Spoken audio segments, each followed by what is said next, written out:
mọ̀kànbọ́n tó dẹ̀ àti bó ṣe gbajúmọ̀ tó lábáwò tí wà obsolete nísìn. It has been obsolete, it has been outdated lábáwò rẹ̀ tó ti bẹ́ẹ̀ lábáwò àwọn ọmọ Bukhari kò wà obsolete. They say they are modern Arabic náà sọ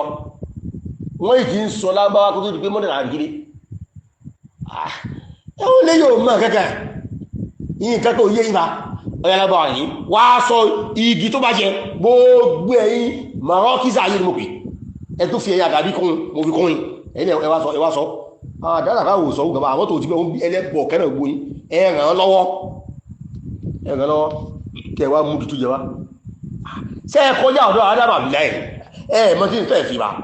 ẹ kọjá ọ̀rọ̀ ìná ọmọ jẹ́sírì Cairo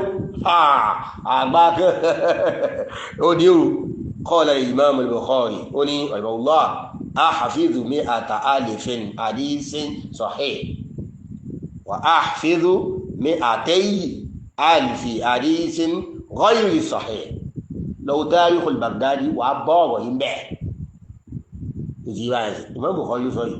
lágbáwá tó sọ yìí igi olójẹ́ bẹ́ẹ̀ modern Arabic kọ́ ni tí wọ́n bá wá fẹ́ sọ kádìgí àwọn ìlànà tí máa fún ẹ̀ ní o igi tó bá jẹ́ ń bẹ́ẹ̀ wà wá mú jáde wà ní bá ṣe máa ń sọ rè ẹ̀hẹ́ bó ṣe yẹ kó sọ rè wà lọ́ọ̀yì wọn kò sẹ́ tó bí dá gbogbo yín ẹ̀ mọ́ ayé kò sí ẹ tó bí dá nù láti sọ́kè mẹ́rin bọ̀ kọ́rí ògbóla wa ká tó wá ní ẹranko ẹ̀nà múṣẹ́ ìjọ àgbákó aláàyè ẹ̀yẹ rẹ̀ nípa pẹ̀lú ọ̀rẹ́ wọ́n á gbé àwọn káàlẹ̀ rí pé àwọn ni àfà gbogbo ayé olódo ọmọ secondary school ọmọ JSS3 bí ọmọ secondary school ọmọ JSS3 kan kéwú ìwá fi àyẹ̀wò Imam Bukhari dáadáa ní Imam Bukhari sọ yìí ọya èmi rẹ̀ bẹ̀rẹ̀ sí ọ́ni bí mo fẹ́ mú fún ọ́nà mo fẹ́ comparison lesson studies báwọn ilé ìbúrí mọ́ sọ àwọn academicians comparison studies between Habibu Adam Abdullahi Al-Ilory wa Imam Bukhari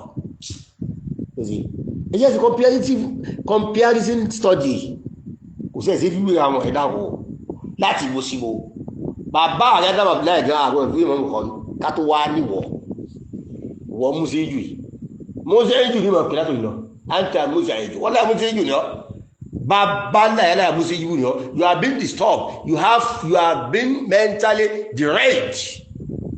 mú sí ìjù ní ọ́ náà nǹkan tí ń dààmú ẹ̀ ò mọ́ ni wallahi àǹtà mú sí àìjù jiddan mo tó wọ́n fẹ́lẹ̀ kẹta sí